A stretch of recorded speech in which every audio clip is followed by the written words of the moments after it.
వికారాబాద్ జిల్లా పరిగి బత్కర్పల్లిలో ఎంపీడీఓ కార్యాలయాన్ని స్థానిక ప్రజలు ఖాళీ బిందెలతో ముట్టడించారు. 15 రోజులుగా త్రాగునీటికి ఇబ్బందులు పడుతున్నామని చెప్పినా కూడా పంచాయతీ సెక్రటరీ పట్టించుకోవడం లేదంటూ బర్కత్పల్లి గ్రామస్తులు ఆగ్రహం వ్యక్తం చేస్తున్నారు. వికారాబాద్ జిల్లా పరిగి మండలం బర్కత్పల్లి గ్రామానికి చెందిన మహిళలు, కొందరు యువకులు పరిగి వికారాబాద్ బర్కత్పల్లి గేటు వద్ద ఉదయం రోడ్డుపై బైఠాయించారు.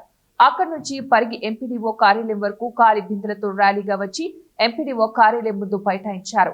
త్రాగునీటి సమస్య పరిష్కరించాలని కోరితే ట్యాంకర్ల ద్వారా సరఫరా చేస్తాం, ఒక్క ట్యాంకర్ కు 500 రూపాయల చొప్పున చెల్లించాలని పంచాయతీ సెక్రటరీ కోరినట్లు గ్రామస్తులు ఆరోపిస్తున్నారు.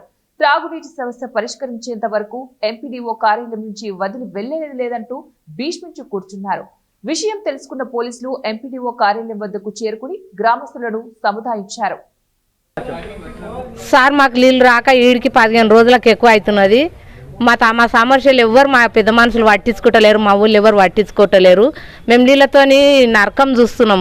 మా పిల్లలు ఉన్నారు, ముసలోళ్ళు ఉన్నారు, బయటకోనికే లేవు, ఆ బాత్రూంలో నీళ్ళు లేవు, తాగటానికి కూడా నీళ్ళు లేవు. మొఖాలు గడవకుండా వచ్చినాం ఇప్పుడు నీళ్ళ పరిస్థితికి. మేము నీళ్ళు అడిగితే గొడవలు పెట్టుకుంటున్నారు, ఈడుస్తామంటారు, ఇడవరు. మేము ఊళ్ళో పోయి బోరు కాడుకోతే కూడా గొడవలే అవుతున్నాయి. మాకు ఈ సమస్య ఏడుకోతే తీరుతుందని ఇక్కడికొచ్చినాం సార్. మేము 15 రోజుల సంది నీళ్ళు వస్తలేవు సార్. మాకు నీళ్ళు లేక మేము ఎంతగానో పనులున్న దినం మా దగ్గర నీళ్ళు లేవు. నీళ్ళతో మస్తు ప్రాబ్లం ఉన్నది. పిల్లలు బాత్రూమ్ కోతారు, పెద్దోళ్ళు బాత్రూంలో కోతారు. ఏమన్నా నీళ్ళు సమస్య అడిగేటాకల్లా మాత్రం చిన్న చిన్నోళ్ళ మీద కాంప్లైంట్ ఇస్తుంది.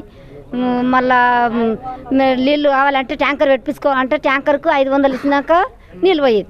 500 సెక్రటరీ మేడం